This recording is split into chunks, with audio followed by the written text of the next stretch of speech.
assentar-se. Dando continuidade à série de mensagens no livro de Ruth, e o tema geral da nossa série é o amor que redime. E já foram pregadas 4 mensagens, exatamente.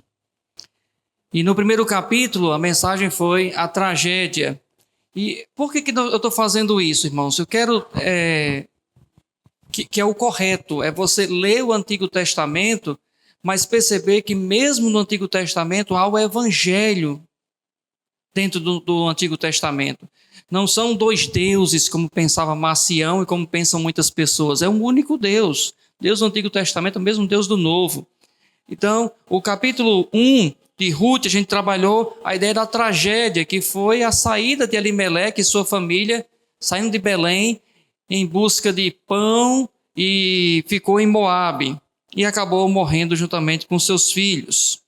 No capítulo 2, a gente trabalhou a graça de Deus, que Deus é tão gracioso que já tinha previsto na lei algumas questões onde beneficiaram os menos favorecidos. Domingo passado eu preguei sobre o capítulo 3 e o tema era a redenção. E nós vimos que a redenção, o Goel, aquele que veio para libertar, é o mesmo que perdoa os pecadores. E o Boaz, o remidor, ele é uma figura que aponta para Jesus, o remidor perfeito. É ele a quem nós nos dirigimos como grande remidor qualificado, e que essa redenção ela proporciona segurança. Aquele que foi remido por Cristo está seguro. Nada pode tirar das mãos do Senhor. E o capítulo 3 termina assim: como vai ser o fim da história? A gente termina com essa expectativa. E eu queria pedir para Ibrahim desenhar nessa noite um casamento. Ver se ele consegue desenhar um casamento. Pensando nas pessoas, nas testemunhas. Porque assim, a gente toca terror, né, moçada? Quando a gente fala do fim do mundo, o pessoal pensa logo em guerra, na grande reunião, Senhor, vem cá, você para cá, você para lá. A gente vai tocando terror. Quando na verdade também a grande consumação é descrita como um casamento. O noivo recebendo a sua noiva. E aí é disso que eu quero tratar nessa noite, na primeira parte do capítulo 4 de Ruth, falar da consumação, vislumbres do fim. Não será o fim, eu quero somente que a gente perceba algumas questões que fazem parte do fim. Então, quando a gente fala em casamento, e algumas coisas nos vêm à mente, né? Primeiro é que casamento dá trabalho, menino. Casamento é um negócio que não deveria ser, mas é altamente estressante. Infelizmente, não estão envolvidos somente os 2 que vão se casar. Eu já celebrei, eu acho que dezenas de casamentos. E é difícil demais para os coitados que estão se casando. Eu lembro muito daquele episódio, Eu, a Patroa e as Crianças, onde os pais querem fazer o casamento do filho, né? Então ele começa a idealizar como seria o casamento deles, dos pais, para que os filhos fizessem, e aí é uma confusão enorme. Mas assim, se por um lado, quando você pensa em casamento, tem grandes confusões, né? E basta ter um reality show aí, que eu nem sabia, que é Fábrica de Casamento, e gente, é um estresse doido. Tem pessoas aí que também pretendem se casar aqui da igreja, né? Não estou querendo desanimar, mas que rola estresse, rola. Mas também tem uma coisa interessante, né? Quando a gente pensa em casamento, aquela frase, sejam felizes para sempre. Ou como o pai da Lisbela, né? Quando ela vai embora, ele diz, que sejam felizes. Esse é o desejo do nosso coração. Os contos de fadas, a maioria deles terminam assim, e foram felizes para sempre. Mas tem até um livro, né? Depois do Felizes para Sempre. Como será que foi, por exemplo, a Branca de Neve, minha gente? Acostumada com todo aquele requinte, e agora casada. Como será que foi? Eu não sei.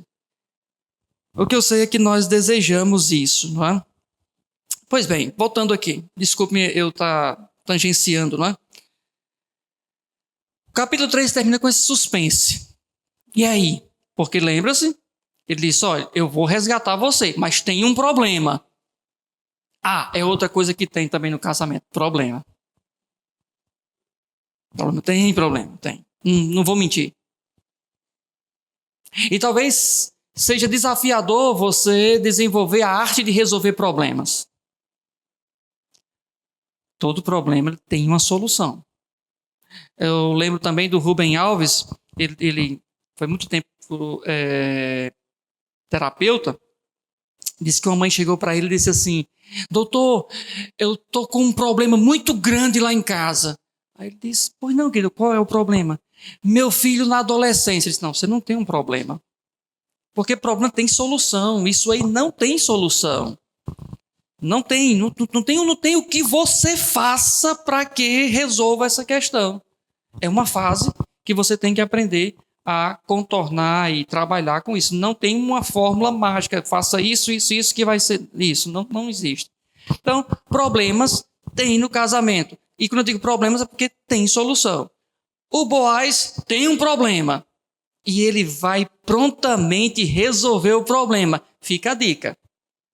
Casamento, vai casar, resolva os seus problemas, minha gente. Porque a gente não pede, mas família vai a reboque. Casou-se? Eu casei foi com você, não casei foi com sua mãe. Casou também, querido. Faz parte. Faz parte. Eu gosto muito da minha sogra. Uma vez que ela passou lá em casa, ela passou uma semana comendo pizza. Era a única que passava debaixo da porta. Desculpa, não foi mal. Brincadeirinha besta. Vamos lá então, queridos, para o texto. O que acontece aqui? Nos versículos de 1 a 6, nós temos uma convocação que eu convido vocês a prestarem atenção. Só que o texto ele necessita de explicar algumas coisas. Então eu vou devagarzinho, eu vou explicando em dois versículos. Então, versículo de 1 a 2, acompanha a leitura comigo aí. Diz assim, enquanto isso, Boaz subiu à porta da cidade e sentou-se exatamente quando um resgatador que ele havia mencionado estava passando por ali.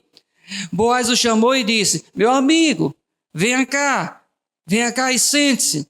Ele foi e sentou-se. Versículo 2, Boaz reuniu 10 líderes da cidade e disse, sentem-se aqui. E eles se sentaram. Então, duas coisas que nós temos que observar aqui, bem interessante. A primeira delas é o local. Quando o texto fala, né, que ele foi à porta da cidade, é porque lá era o lugar onde se tratava as questões legais. A porta da cidade era uma mistura de pracinha, de fórum e de feira. Lá se resolvia tudo, absolutamente tudo. E o texto da NVI, né, da Nova Versão Internacional, diz assim, meu amigo, veja o contraste. O tempo todo o autor está dando nomes às pessoas. Noemi, Ruth, Boaz. Aí aqui aparece um cara que não tem nome. A NVI traduz como meu amigo, mas na verdade isso é um hebraísmo que Pelone Amone, que seria mais ou menos para nós aqui o tal do fulano, né? Diz fulano de tal. Então seria isso. Então a ideia é que Boaz chegou no local e disse, fulano, sente aqui. E é muito interessante você perceber que, de acordo com a lei, aquele era exatamente o local onde tudo deveria ser resolvido. Lembra-se que trata-se de um casamento de levirato. Por favor, André, só para eu justificar isso aqui, Deuteronômio 25, versículo de 7 a 9. Se, todavia, ele não quisesse casar com a mulher do seu irmão, o tal do casamento de levirato, né, que eu já expliquei. Ela irá aos líderes do lugar, à porta da cidade, e dirá: o irmão do meu marido se recusa a dar continuidade ao nome do irmão de Israel.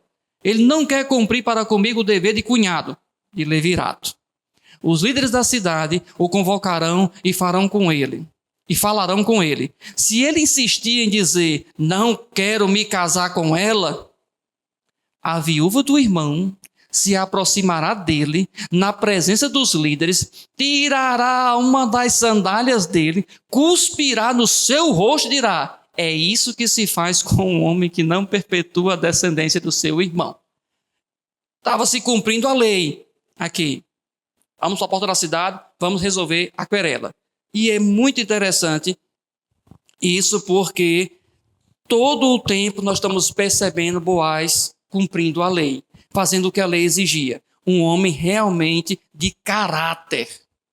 Então, queridos, perceba o contraste, o nome Boaz e o fulano, que não tem nome, inominado. Boaz é um resgatador, mas ele não tinha a obrigação de resgatar Ruth. Quem tinha a obrigação era esse bem aqui, esse fulano, que ele não quer. Mas eu destaco aqui a capacidade e a disposição que ele teve para resolver problemas.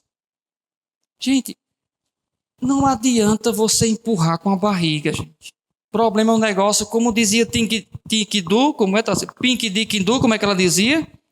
Se eu tenho um problema, tenho que resolver. Eu penso, até eu resolver. Ou seja, tem que resolver. Boaz se dispôs a resolver o problema. Sente aqui, fulano. Agora, ele também tomou a iniciativa. Cumpriu de acordo com as Escrituras. Vamos lá, versículo 3 a 4, dando continuidade. Vamos ver o assunto. E Boaz, gente, é um mestre. Boaz é tipo assim, um ninja invejável. Ele vai contar o assunto de duas partes. Vamos à primeira parte. Versículo de 3 até o versículo 4. Depois disse ao resgatador, Boaz falou ao resgatador: Noemi, que voltou de Moabe, está vendendo um pedaço de terra que pertencia ao nosso irmão Elimeleque. Pensei que devia trazer o assunto para sua consideração e sugerir-lhe que o adquira. Na presença destes aqui, estão sentados na presença dos líderes do meu povo. Se quiser resgatar esta propriedade, resgate-a. Se não, diga-me para que eu o saiba, pois ninguém tem esse direito a não ser você. E depois eu. Eu resgatarei, respondeu ele. Boaz coloca o assunto. E o assunto, economicamente, era bom para ele. Muito bom. O fulano, ele mais rápido do que uma bala, assim, ele quase que não deixa nem Boaz terminar. Eu quero ganhar mais terra, aumentar minha propriedade, ter mais lucro. Claro que eu quero. Aí vem a ninjice de Boaz. Versículos 5 e 6. Boaz, porém, lhe disse: no dia em que você adquirir as terras de Noemi e da Moabita Ruth, estará adquirindo também a viúva do falecido, para manter o nome dele em sua herança. Versículo 6. Diante disso, o resgatador respondeu: nesse caso, não poderei resgatá-la, pois poria em risco a minha propriedade. Resgate-a você mesmo. Eu não poderei fazê-lo. Viu como Boaz é inteligente? Queres resgatar? Beleza, mas tem um combo. Uma coisa é você cuidar de uma viúva velha. Beleza. Outra coisa é você assumir a viúva e consumar o casamento do levirato para que ela pudesse ter um filho, e esse filho que nascesse não seria filho dele, mas seria filho do falecido. Logo, ele ia comprar as terras, ia cuidar da viúva, ia cuidar da mãe do falecido, e quando o menino nascesse, as terras iam tudo para o menino de novo. Aí ele, quero não. De jeito nenhum, de jeito nenhum. Não quero. Não gosto. E aí, gente, é impossível não perceber que esse fulaninho aqui, que não tem o nome, ele estava olhando para o lucro pessoal. Ele estava querendo realmente ganhar em cima dessa história. E ele jamais poderia ser um resgatador qualificado. Lembre-se, esse texto aqui aponta para Jesus, para o Senhor. E veja o que é que 2 Coríntios capítulo 8, versículo 9 diz acerca de Jesus. 2 Coríntios capítulo 8, versículo 9. Pois vocês conhecem a graça do nosso Senhor Jesus Cristo, que sendo rico, se fez pobre por causa de vocês, para que por meio da pobreza dele vocês se tornassem ricos. O fulaninho que era o resgatador, ele não queria abrir mão de seus lucros, ele não queria perder nada. Como ele poderia ser um resgatador que apontava para Jesus? Alguém que tinha tudo, que era Senhor, que é Senhor do universo e abriu mão para poder nos resgatar. Então, queridos, temos a primeira parte. Segunda parte, convocação, resolveu tudo. Vamos ao casamento. Vamos à resolução e depois ao casamento. Versículo 7 e versículo 8 diz: antigamente em Israel, para que o resgate e a transferência da propriedade fosse válido, a pessoa tirava a sandália e dava ao outro. Assim, oficializavam os negócios em Israel. Quando, pois, o resgatador disse a Boaz: adquire a você mesmo, ele também tirou as sandálias. Aqui está a autenticação do processo. Está aqui. É sua. Compre, faça o que você quiser. Eu não quero. Eu não quero. E aí o texto vai desenrolar agora no versículo 9 e 10. Diz assim: então Boaz anunciou aos líderes e a todo o povo ali presente: vocês hoje são testemunhas de que estou adquirindo de Noemi toda a propriedade de Elimeleque, de Quilion e de Malom. Também estou adquirindo o direito de ter como mulher a Moabita, viúva de Malom. Olha, é só aqui que o texto diz de quem ela era viúva, que até então a gente não sabia. Viúva de Malom. Para manter, veja o objetivo, para manter o nome do falecido sobre a sua herança e para que o seu nome não desapareça do meio da sua família e dos registros da cidade. Vocês hoje são testemunhas disso. As testemunhas estavam ali comprovando de forma pública um casamento civil, minha gente, estava sendo realizado ali. Testemunhas públicas, um ato de promessa que ele faz com aquele povo, mostrando claramente quais são os seus objetivos. E aí, queridos, por que eu acho que eu concordo com alguns estudiosos que aqui é um casamento, a figura de um casamento civil? Porque o casamento não pode ser realizado na surdina. O casamento não pode ser realizado somente entre os dois. Vamos fugir. Não dá certo, gente. Não é assim que funciona. Antigamente, né? Então, na Idade Média era o seguinte: se você fugisse, arranjasse um padre que lhe casasse, estava tudo ok. Ok entre aspas, né? Que tem muita gente que foi capado por causa disso. Mas a ideia é que o casamento tem que ser público.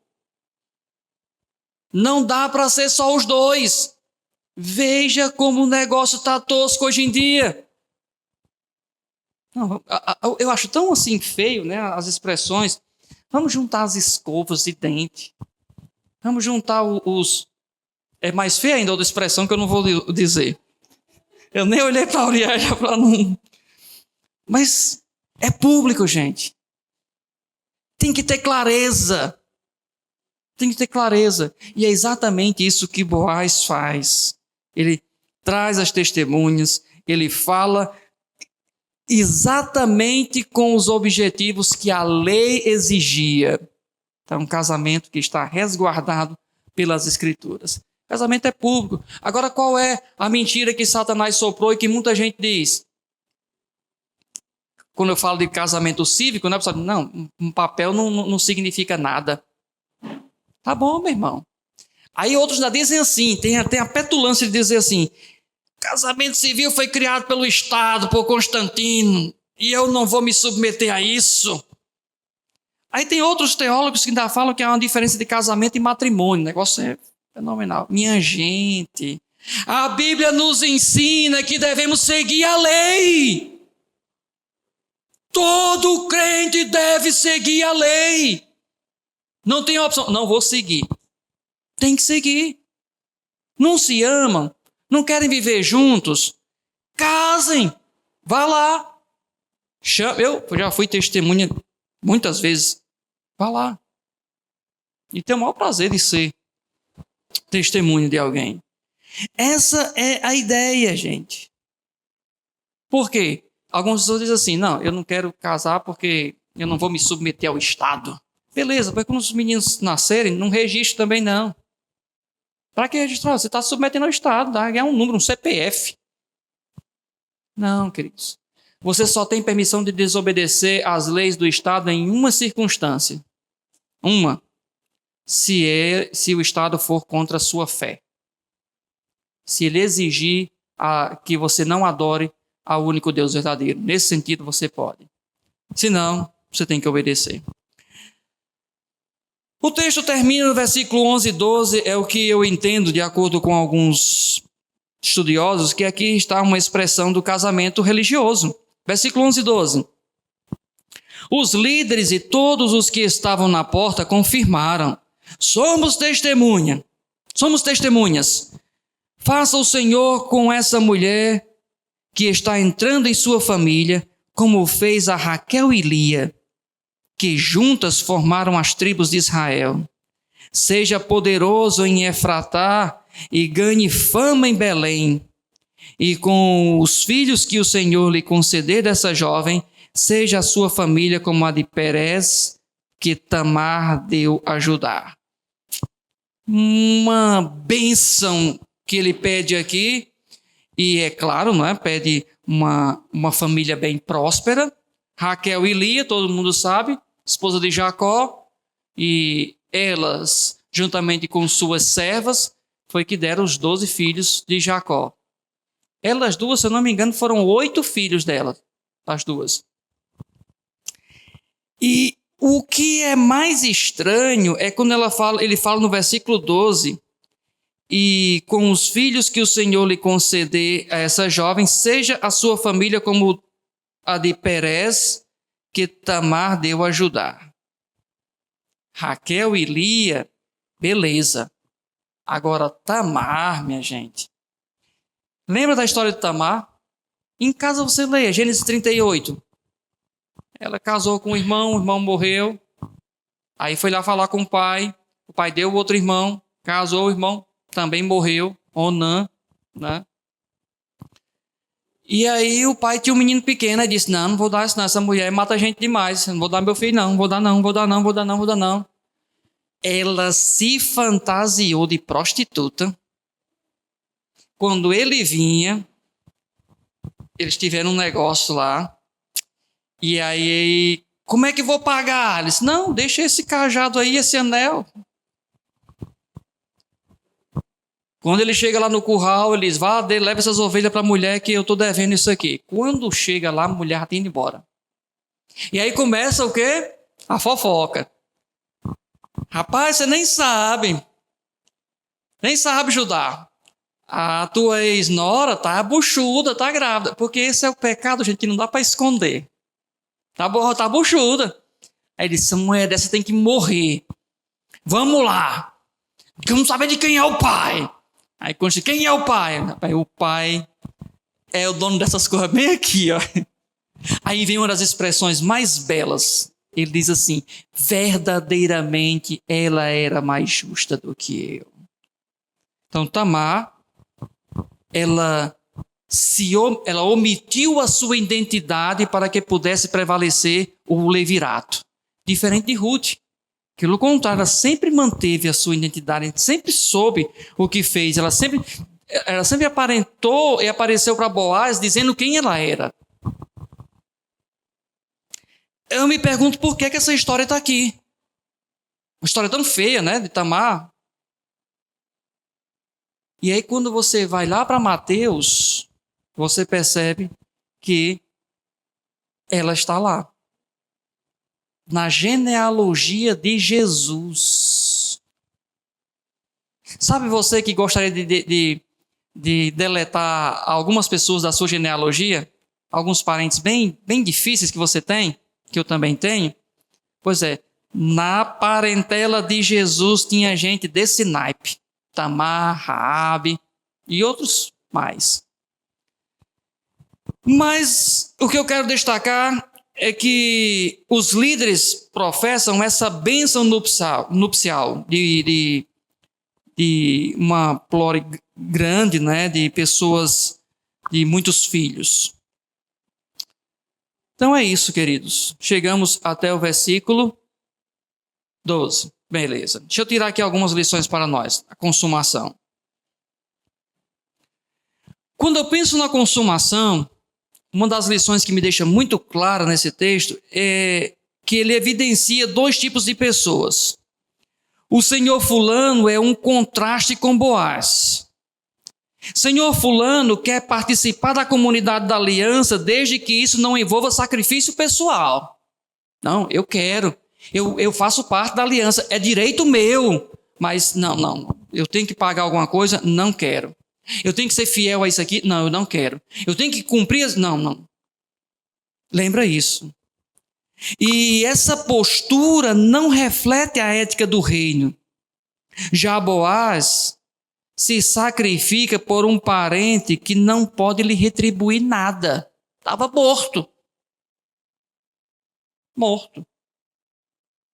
Então, o Santo Agostinho ele tem um livro chamado A Cidade de Deus. E é bem interessante o seu livro porque ele divide a humanidade em duas partes. Aqueles que amam a si mesmo e não amam a Deus, e aqueles que amam a Deus acima de todas as coisas. Então, a cidade dos homens ela é composta pelas pessoas que amam a si mesmo. O amor próprio é a postura dos descendentes de Caim. É a postura retratada exatamente lá na Torre de Babel. Esse é o tipo de homem que é composto na cidade dos homens. Assim é seu fulano. Só pensa em si. Só quer se dar bem. Ele é o oportunista. É o cara que quer tirar lucro em tudo. Sua atitude mostra a efemeridade daqueles que não fazem parte do reino de Deus. No Evangelho, nós somos chamados a perder, gente. E essa é a má notícia. Quem quiser ganhar a sua vida, perdê-la. Exatamente. Essa é a postura do Evangelho. Por isso que eu penso que é um aspecto muito evidente aqui, simbolizada pela figura do fulano. O homem que não é verdadeiramente convertido a Cristo. Quer fazer parte da comunidade, quer dizer que é da aliança, mas ele não quer assumir os compromissos. Por outro lado, nós temos a cidade de Deus. São os homens que vivem nessa cidade, mas que buscam glorificar a Deus. É a descendência de Sete, de Noé, de Abraão, e aqui nesse caso de Boaz. Boaz ganha tanto porque ele vai fazer parte da genealogia mais importante da história. Enquanto seu fulano, que era para ser ele, não é? Ele era para quem era estar na genealogia de Jesus, nem excitado. Acabou a historinha dele aqui. Foi igual a órfã. O texto não fala mais de órfã. Não fala, acabou-se. Aí a pergunta é, como você está vivendo, meu irmão? Você se parece mais com Boaz ou com seu fulano? Você é alguém que vive na cidade de Deus ou somente na cidade dos homens? Eu não tenho dúvida do que eu vou dizer agora. Aqueles que são salvos são os que vivem permanentemente na cidade de Deus. Sabe por quê? Porque no final da história, os seus nomes já estão escritos no livro da vida. Não tem como apagar. Não tem. Então, a consumação, vislumbres de um final feliz. Atentai em que grupo tu estás. Segundo, um vislumbre do final evidencia o pacto do casamento. Boaz assume o compromisso de casar-se com Ruth. E aí Ruth simboliza a noiva de Cristo. Boaz significa o próprio noivo, né? Simboliza o próprio noivo. Israel sempre usou essa imagem do noivo, que é o próprio Senhor, ou o marido, em algumas versões, e o seu povo, que é a noiva. Só para eu ver aqui, Andrezinho, botei Isaías 54, 5. Só para ver no Antigo Testamento uma figura dessa. Pois aquele que o fez é o seu marido, o Senhor dos Exércitos é o seu nome, o Santo de Israel é o seu Redentor. Ele é chamado o Deus de toda a terra. Então, esse texto mostra Deus como marido de Israel. Isaías 61, 10, mais um texto, deixe-me ver se esse é mais claro. É grande o meu prazer no Senhor. A minha alma regozija-se no meu Deus, porque Ele me vestiu com as vestes da salvação e pôs sobre mim o manto da justiça, qual noivo que adorna a cabeça como um sacerdote, qual noiva que se enfeita com joias. Então você tem o Deus, o Senhor, como noivo, você tem o povo como a noiva. No Novo Testamento, João Batista se refere a Jesus como noivo. João 3,29. Por favor, Andrezinho. João 3,29. A noiva pertence ao noivo. O amigo do noivo que está ao seu lado e o ouve, enche-se de alegria quando ouve a voz do noivo. Esta é a minha alegria, que agora se completa. Referindo-se a Jesus como noivo da igreja. Jesus referiu-se a si mesmo como noivo da igreja. Marcos 2, 19 e 20. Marcos 2, 19 e 20. Jesus respondeu: como podem os convidados do noivo jejuar enquanto este está com ele? Não pode fazê-lo enquanto o noivo está com eles. 20. No entanto, virão dias quando o noivo lhes será tirado. Naquele dia, então jejuarão. Jesus se referindo como o noivo. E o último texto, Efésios 5, 25, que mostra que a igreja do Senhor é a noiva de Cristo.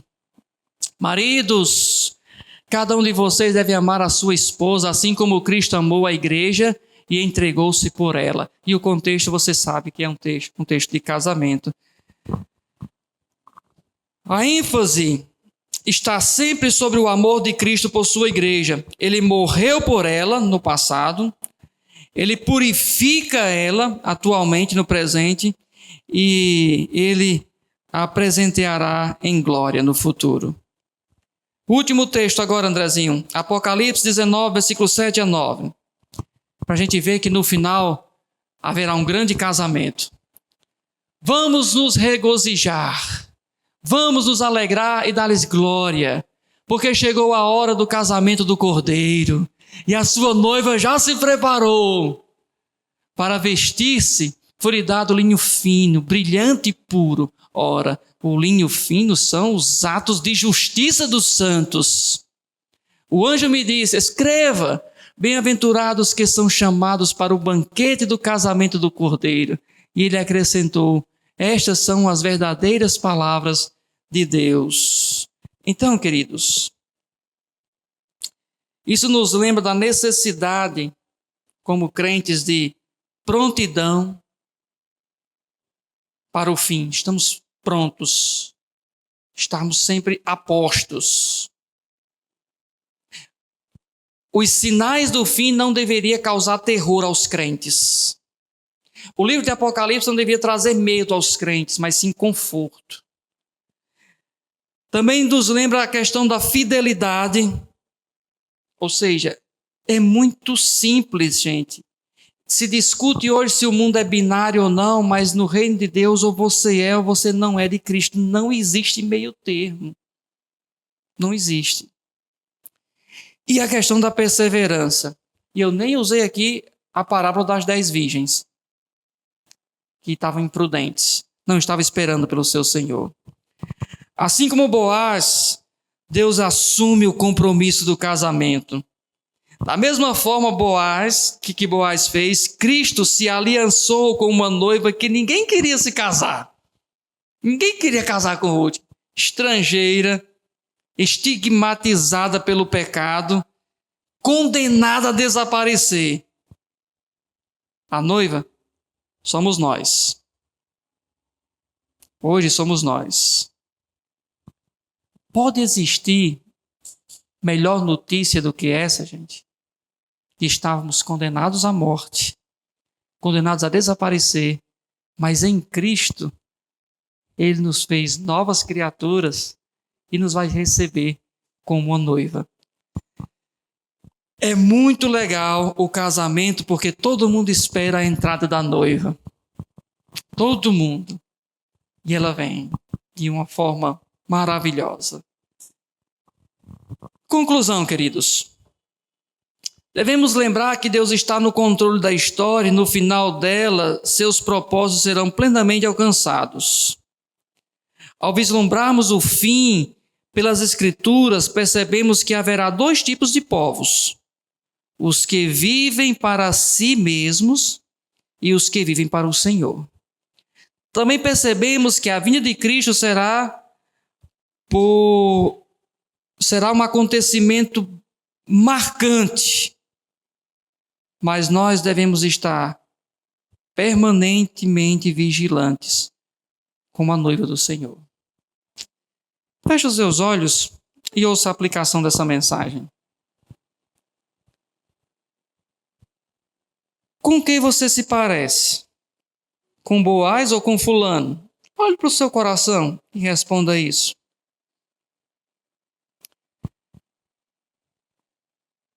Será que muitas vezes a gente não age como seu fulano, perguntando sempre assim, o que eu vou ganhar com isso?